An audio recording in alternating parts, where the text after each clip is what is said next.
अस्सलाम वालेकुम व्यूवर्स, उम्मीद है आप सब खैरियत से होंगे। आज की जो मेरी वीडियो है वो इस खूबसूरत प्लांट के बारे में है और ये एक ऐसा प्लांट है जिसकी केयर जो है आपको बिल्कुल भी नहीं करनी पड़ती। आप इसको चाहे शेड में ग्रो करें या इसको ब्राइट लाइट दें या इसको डायरेक्ट सनलाइट में रखें, हर जगह ये प्लांट उतनी ही खूबसूरती से ग्रो करता है।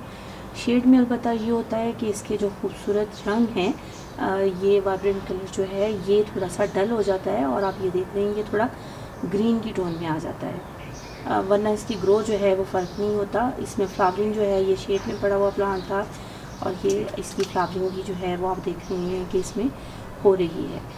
इसके अलावा पानी जो है इस प्लांट को, क्योंकि ये सन लविंग प्लांट है और सूरज की रोशनी में इसकी ग्रोथ ज़्यादा अच्छे से होती है, तो उसी वजह से इसकी सॉइल भी जल्द ड्राई होती है। तो आपको इसको पानी भी जो है रेगुलर देने की ज़रूरत है। सिर्फ ये कि इसकी सॉइल ड्राई हो तो आप इसको पानी दें। ओवर वाटरिंग तो किसी भी प्लांट को पसंद नहीं होती है। वेल ड्रेन सॉइल रखेंगे तो अगर पानी की ज़्यादती भी हो जाए तो वो मैनेज प्लांट खुद कर लेता है कि पानी उसके ड्रेनेज होल से खारिज हो जाता है। खाद जो है वो भी इस प्लांट को कुछ ख़ास नहीं चाहिए।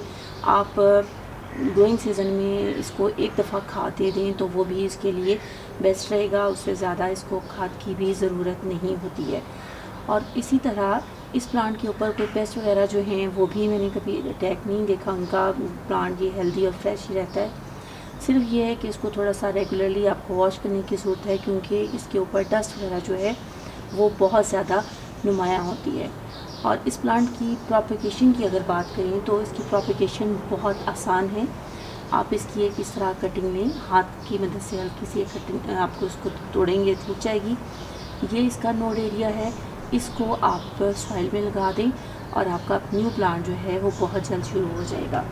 इसी तरह इसकी कटिंग को आप पानी में ग्रो करें। ये मैंने कुछ कटिंग्स पानी में लगाई थी और आलमोस्ट तमाम कटिंग्स जो है ग्रो कर गई हैं। इसकी कटिंग जब रूटिंग स्टार्ट कर लें तो उसको रूटिंग स्टार्ट करने के चंद दिनों के बाद ही आप इसको सॉइल में ज़रूर लगा दें, क्योंकि वह उसके बाद वो गलना शुरू हो जाएंगी। ये मेरी जो है कटिंग्स इनको ज़रा ज़्यादा दिन हो गए हैं और ये बहुत ज़्यादा जो है फैल गई हैं और कुछ जो है वो ख़राब होना भी शुरू हो गई हैं।